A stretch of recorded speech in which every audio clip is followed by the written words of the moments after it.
That works for me. Both of those were record-setting runs.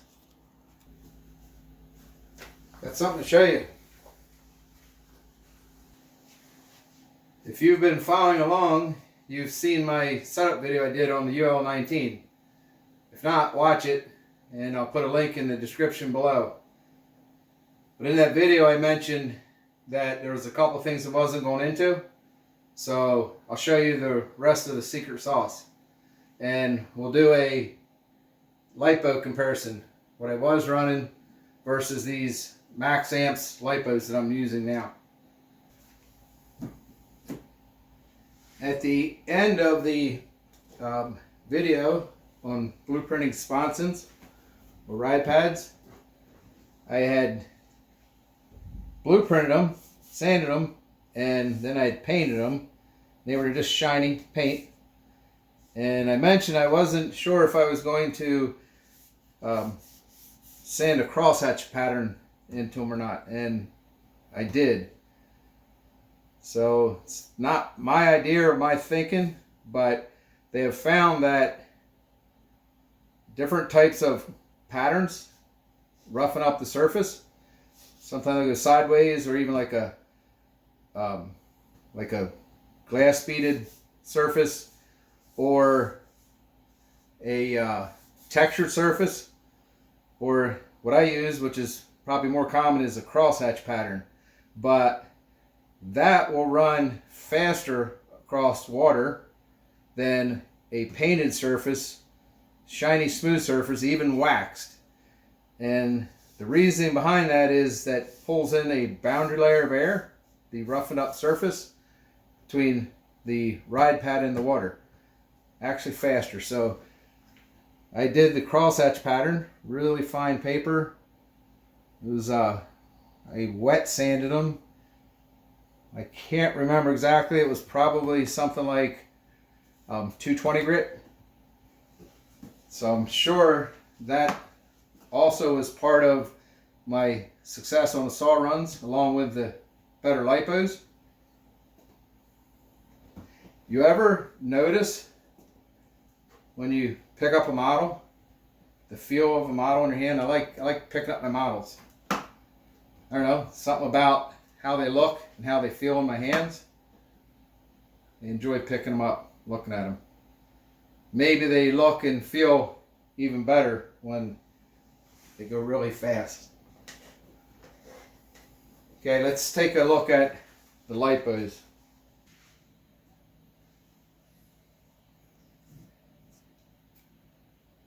Here's a size comparison between the two.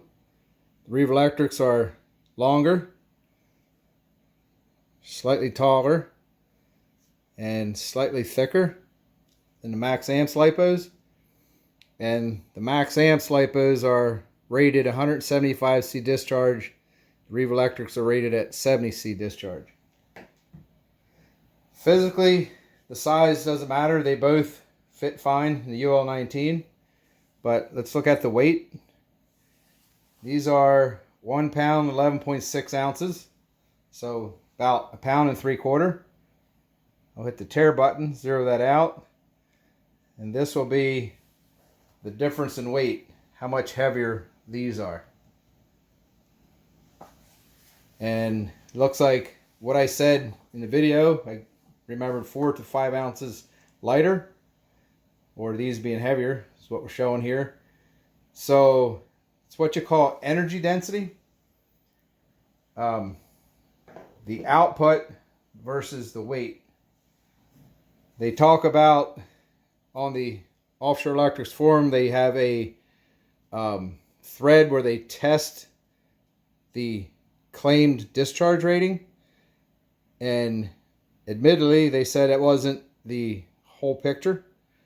That what is the true discharge rating, and that can change year to year. Manufacturers have to maintain their quality, and the top rated lipos can even vary year to year. They don't maintain their process, their manufacturing process, but it's also a combination of the true discharge rating versus the weight. So I'm not unhappy with these max amps Lipos. I think I've done really well due to the energy density in this application. The last thing to talk about is props. I have 4 props for this boat. This one is a Prather 220 stainless. It's a 1715 prop for running laps. Take a little load off the electronics on 6S so you don't have overheating issues. But the consensus best prop for this boat is the ABC 1716-1745 prop.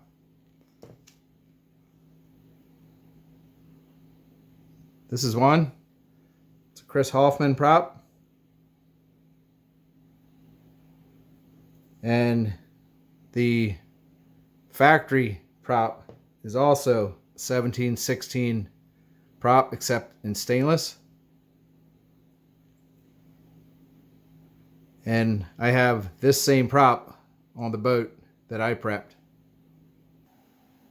But what I would say to most people, if you don't know how to prep a prop, don't want to learn, buy a DAS boater prop.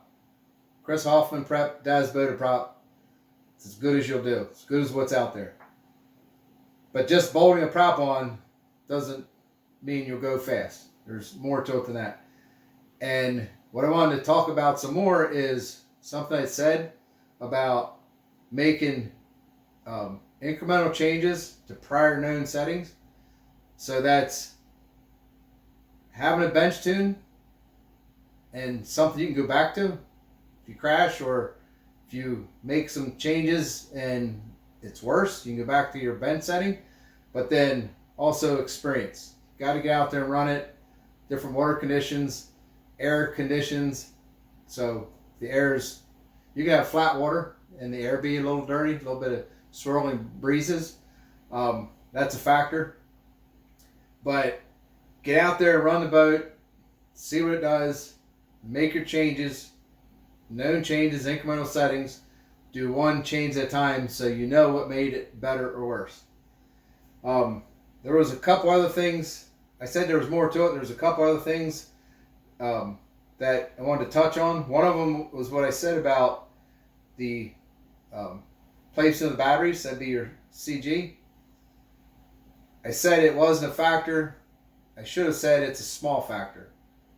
When I got everything really close, so made some runs, and it's as loose as I wanted, I'm getting some nice fast runs, that'll be one incremental change from a known setting.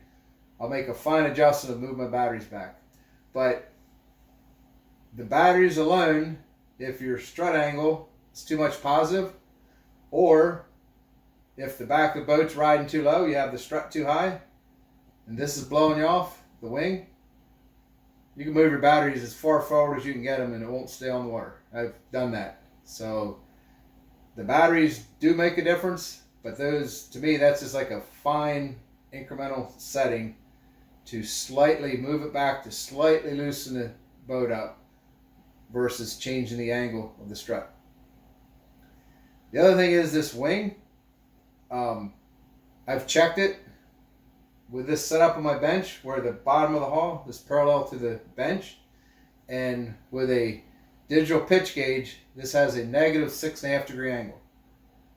So it has lift, has an airflow, right? So PROBOAT, you can't change it. PROBOAT has set it up, and I believe, from what I've seen, it works best when the bottom of the hull is theoretically level, running level with the surface of the water. So that's why I don't change the depth or height of my strut. Possibly, if you're running laps in the mid-50s, you could change the height of that strut and have this wing, by changing the attitude the boat's running, you can have this wing loosen or tighten the boat up some. But for speeds north of 70, I think you need to leave the height of that strut alone so the bottom of the hull is running level. So this angle is set at 6.5 degrees, negative 6.5. My opinion. So the last thing is the rake angle. Since I'm not trying different props, I don't think there's a better prop out here than this ABC 1716. We're not changing the rake angle and therefore the thrust cone, which the thrust cone angle can give more or less lift in the back. A higher rake angle, narrower thrust cone, less lift in the back. So that's not a variable for me anyway. Neither is the height of the strut. So that simply comes down to CG and the strut angle to have it run looser or wetter. And I've also seen this with settings that I know work: battery location, strut angle. Like for quite a while I was running with about 1 degree positive. Bottom of the strut tilted back, so the prop thrust cone angle is up in the air, boat's running looser. These Lipos are almost 5 ounces lighter. So even with them all the way forward, my boat got looser. How heavy are your batteries? That's a factor that you can only figure out by known bench settings, going out and running it, and what is the boat doing. So when I said that was the first time in 5 years I went to a wetter setting, it was because lighter lipos moved my CG back a little bit, less weight up here. I still ran it all the way up in front. I can make incremental changes to loosen it some more, but I went very slight wetter. I went 1 degree negative on my strut angle, and I got my 76 and 77.1 mile an hour run. If I want to go a little bit looser, I probably won't touch the angle. I'll probably creep my batteries back. So again, that's from experience on this boat. Whatever differences are in your boat, weight of your lipos, you can only figure it out by going out and running it. But I would find it hard to believe with my basic bench tune with good lipos, you have to figure out the weight of your lipos, where you want to run them, matched up with the angle of your prop shaft. But I don't believe it's going to be far off from either 0 or a degree or 2 positive or negative, right? I have no reason to believe with those proper settings and going out and trying it that anybody couldn't at least be getting into hitting 70 or getting into 70, into the low 70s. After that, just like I've done, many trips to the water, just slight adjustments, and that can even take time waiting on the right water conditions, right? These settings are for ideal conditions. I go down and run it and I got some chop on water, or I got pretty close to flat, but I got some swirling breeze, what I call dirty air, and picking directions, this left side torque wanting to come up. Well, I'm not going to run with air, wind, breeze coming in on this side. I'm not looking for a downwind pass, but I'm just looking for if there's any air moving, it's going to be helping to hold this left side down. And the last thing is driving.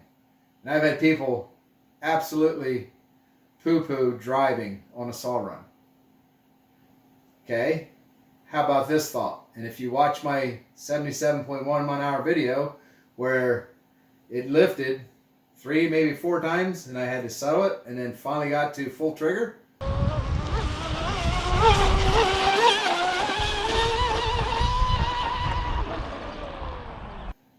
You can see that wake. I have a slight trim turning to the right.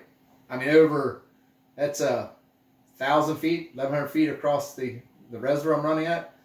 So probably on an 800 or 900 foot run, there might be a 5 or 7 foot bend. If you turn this way, right, what side's going to come up?